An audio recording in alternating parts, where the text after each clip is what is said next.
الحمد لله الحمد لله رب العالمين الرحمن الرحيم مالك يوم الدين. الحمد لله الذي هدانا لنور الإسلام وأرشدنا لطريق العلم والإيمان، وأشهد أن لا إله إلا الله وحده لا شريك له، وأشهد أن محمدا عبده ورسوله، وصلى الله عليه وعلى آله وصحبه وسلم تسليما قصيرا. أما بعد، فأعوذ بالله من الشيطان الرجيم بسم الله الرحمن الرحيم. ألم نشرح لك صدرك. صدق الله العظيم وصدق رسوله النبي الأمين الماتن الكريم. إن الله وملائكته يصلون على النبي يا أيها الذين آمنوا صلوا عليه وسلموا تسليما. صلى الله تعالى عليه وسلم. সমস্ত তারিফ ও প্রশংসা গুণগান ও গুণকীর্তন উপজন্য আরাধনা সেই মহান রব্বুল ইজ্জতের প্রতি, যিনি এক ও দ্বিতীয় ওয়াহদাহু লা শারীকা লাহু, যে মহান রব্বুল আলামিন আমাদেরকে এই পবিত্র জায়গায় আসার ও বসার ও কিছু বলার ও শোনার তৌফিক দান করেছেন। সেই মহান রব্বুল ইজ্জতের প্রতি সবাই মিলে একবার উচ্চ স্বরে পাঠ করুন আলহামদুলিল্লাহ।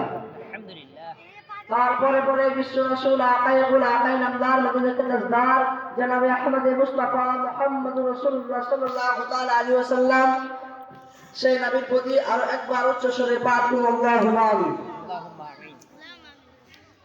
মহান রব্বুল আলামিনের শ্রেষ্ঠ কিতাব কুরআনুল কারীমের মধ্যে হইতে এক টুকরা আমি মাশহুর আয়াতে কারিমা পেশ করেছি। আলাম নাশরাহ লাকা সাদরাক। মহান রব্বুল আলামিন বলছেন, আলাম নাশরাহ লাকা সাদরাক, হে হাবিব, আপনার আমি হৃদয়কে জ্ঞানের বিস্তৃত করে দিয়েছি। আচ্ছা, জ্ঞানের বিস্তৃতর সীমানা কত দূর? হাদিস শরীফের মধ্যে এসেছে, হযরত মা হালিমাতুস সাদিয়া রাদিয়াল্লাহু তাআলা আনহা নবীজিকে বলছেন, বাবা তোমার এখন কেমন লাগছে, খারাপ লাগছে না তো? রাসূলুল্লাহ বলছেন, মা আমার এখন একটাই প্রতিভা লাগছে যে আমি যখন আসমানের দিকে তাকাচ্ছি তখন চন্দ্র সূর্য নক্ষত্র ভেদ করে আমি সিদরাতুল মুনতাহা দেখতে পাই। সিদরাতুল মুনতাহার পরে মহাবিশ্বের শেষ সীমানা, মহাশূন্যের শুরু, তারপরে একটি লেভেল যেটাকে বলা হয় সিদরাতুল মুনতাহা স্টেশন। তারপরে আমি একটি নূরের সাগর দেখতে পাই। সেই নূরের সাগর পার করে আমার রাসূলুল্লাহ যাবেন, সেই রাসূলুল্লাহ আমার যাবেন। সেই জ্ঞান আমার রাসূলের মধ্যে আছে কি নয়? সেই জ্ঞান আমার রাসূলুল্লাহর মধ্যে আছে। নূরের সাগর পার করে আমার রাসূলুল্লাহ আরশে আযম, তারপরে লৌহে মাহফুজ, তার উপরে একটি আমলনামার খাতা, তার উপরে একটি কলম লিখছে, সেই পর্যন্ত আমার রাসূলের অন্তর্দৃষ্টি জ্ঞান পৌঁছে গেছে। যে সমস্ত ছেলেরা তোমরা বাইরে ঘোরাফেরা করছো, অতি শীঘ্রই প্যান্ডেলের নিচে চলে আসো। যে সমস্ত মাদ্রাসার ছেলেরা তোমরা বাইরে ঘোরাফেরা করছো, অতি শীঘ্রই তাড়াতাড়ি প্যান্ডেলের নিচে চলে আসো। এবং আমার রাসূলুল্লাহ বলতেছেন, আমি যখন জামিনের দিকে তাকাচ্ছি আমার কদমের নিচে মাটি, মাটির নিচে সাগর, সাগরের নিচে আগুনের সাগর দেখতে পাচ্ছি। আজ পাহাড় পর্বত, নদী নালা, সমুদ্র, সাগর আল্লাহর জন্য নয়, ফেরেশতার জন্য নয়, যাহা কিছু তৈরি করা হয়েছে আজকে মানুষের জন্য তৈরি করা হয়েছে। যাহা কিছু আজ পৃথিবীর মধ্যে সৃষ্টি করেছেন মহান রব্বুল আলামিন আজকে মানুষের সেবায় সৃষ্টি করেছেন। আজকে আমার রাসূল যে সমুদ্র দেখতে পাচ্ছেন, যে সমুদ্রের তলে আগুনের সাগর, সেই সমুদ্রের বুক ছেড়ে আজকে জাহাজ চলবে। সেই সমুদ্রতে মাছ উৎপাদন হবে এবং সেই মাছ মানুষের আহার হবে। সেই পানি যাতে বরফ না হয়ে যায়, সেই পানি যাতে জমে না যায়, আমার আল্লাহ তাবারক ওয়া তাআলা সেই সমুদ্রের নিচে চুলে তাপ দেওয়ার ব্যবস্থা করে দিয়েছেন। সেই চুলে তাপ দেওয়ায় সমুদ্রের পানি লিকুইড থাকে। আজকে আমার রাসূলুল্লাহ সাল্লাল্লাহু তাআলা আলাইহি ওয়াসাল্লাম ইংলিশ ভাষার ইস্তেমাল করছে লিকুইড। তিনার অন্তর্দৃষ্টি জ্ঞান উপরে কত দূর? আজকে পৃথিবী থেকে 9 কোটি 30 মাইল দূরে সূর্য, সূর্য থেকে 60,000 আলোকবর্ষ দূরে সিদরাতুল মুনতাহা। 1 লক্ষ প্রতি সেকেন্ডে 1,86,000 মাইল গতিবেগে কোন জিনিস যদি উপরের দিকে উঠতে থাকে 60,000 বছর লাগবে সূর্য থেকে সিদরাতুল মুনতাহায় পৌঁছতে। আমার রাসূলের সেই অন্তর্দৃষ্টি জ্ঞান কতদূর পৌঁছে গিয়েছে। তারপরে সেই নূরের সাগর, রাসূলুল্লাহ বলেছেন সেই নূরের সাগরটি এত বড়, যদি সিদরাতুল মুনতাহা থেকে নিয়ে জমিন পর্যন্ত এক জায়গায় করা হয়, সেই এক জায়গায় করা পরে যদি সেই নূরের সাগরের উপর ছাড়া হয়, আটলান্টিক মহাসাগরের উপরে একটি ছোট টিকটিকি দ্বীপের মতো দেখাবে। সেই সাগর এত বড়। তারপরে আমার রাসূল সেটি পার করে সেটি পানি দিয়ে আরশে আজম পৌঁছে গেছে। আরশে আজমের পরে লৌহে মাহফুজ, তার উপরে আমলনামার খাতা, আমলনামার খাতার উপরে একটি কলম নিচে আমার রাসূলের অন্তর্দৃষ্টির জ্ঞান সেই পর্যন্ত পৌঁছে গেছে। এরই নাম হচ্ছে আলাম নাশরাহ লাকা সাদরাক। এবার আরেকটি দিকে যাই, আমার রাসূলের ইলমে গায়ব সম্পর্কে জ্ঞান আছে কিনা?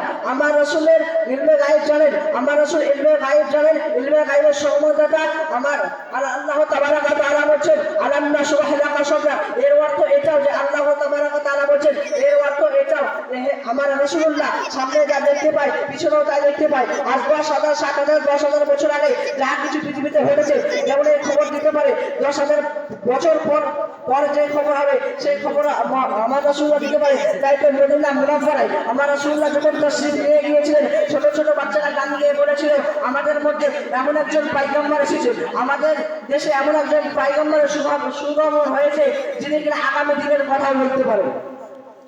মহান রব্বুল আলামিন বলেন আমার রাসূলের অন্তর্দৃষ্টির জ্ঞান বিস্তৃত করেছি আমি। আজকে আল্লাহ তাবারক ওয়া তাআলা যতদূর উলুহিয়াত আছে, আজকে মহান রব্বুল আলামিন বলে আমার যতদূর আমার উলুহিয়াতের পরিচয়, আমার উলুহিয়াতের শেষ সীমানা যতদূর, আমার রাসূলের জ্ঞান ততদূর, আমার রাসূলের পরিচয় ততদূর।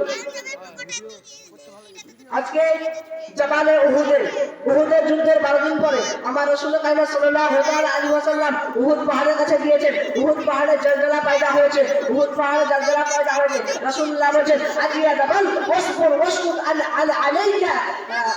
আলাইকা নবিয়্যুন ওয়া সিদ্দীকুন ওয়া শাহীদাইন। আমাদের এখানকার কিতাবের কথা বলছি না, দুররুস সাবিন সৌদি আরবের লিখক লিখেছেন, বুখারী আল কিতাবুল মাগাজির থেকে নিয়ে তিনি লিখেছেন রাসূলুল্লাহ বলেন পাহাড়কে, এই পাহাড় তুমি চুপ করো, তোমার মধ্যে এখন একজন নবী আছে, তোমার উপরে এখন একজন সিদ্দিক আছে, তোমার উপরে এখন দুইজন শহীদ আছে। আমার রাসূলুল্লাহ এর অর্থ বোঝাতে চেয়েছেন, এই পাহাড়, এই জাবালে উহুদ তুমি চুপ করো, তোমার মাঝে তোমার উপরে একজন, তুমি একদম নড়াচড়া করবে না, তোমার উপরে এমন এখন একজন নবী আছে, সে অর্থ হচ্ছে আমি আছি, এবং তোমার মধ্যে একজন সিদ্দিক আছে অর্থাৎ আবু বকর, তোমার মধ্যে দুইজন শহীদ আছে অর্থাৎ হযরত উমর ফারুক রাদিয়াল্লাহু তাআলা আনহু এবং হযরত উসমান গনি রাদিয়াল্লাহু তাআলা আনহু।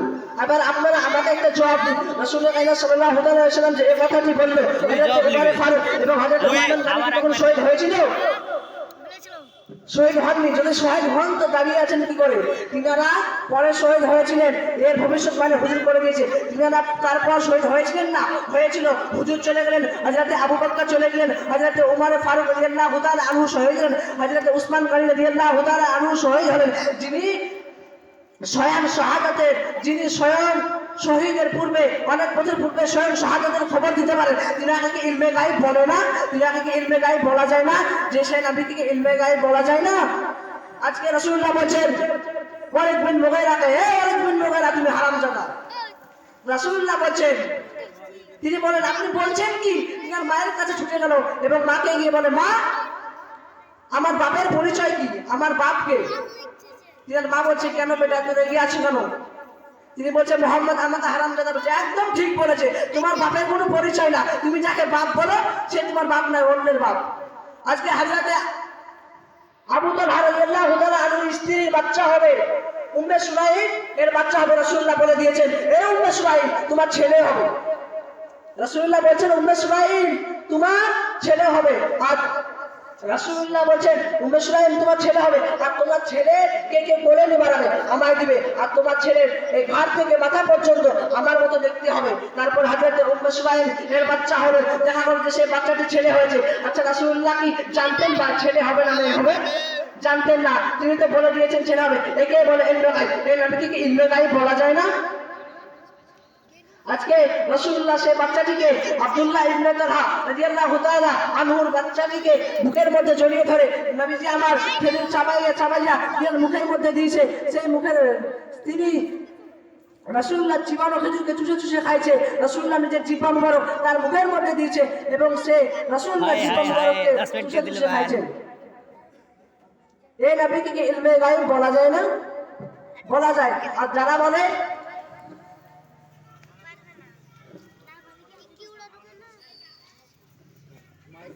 তো এই বলে আমার বক্তব্য ইতি করছি। আস্তাগফিরুল্লাহ ওয়া লাকুম আজমাইন। ওয়া মা আলাইনা ইল্লা আল বালাগ। আসসালামু আলাইকুম ওয়া রাহমাতুল্লাহি ওয়া বারাকাতুহু।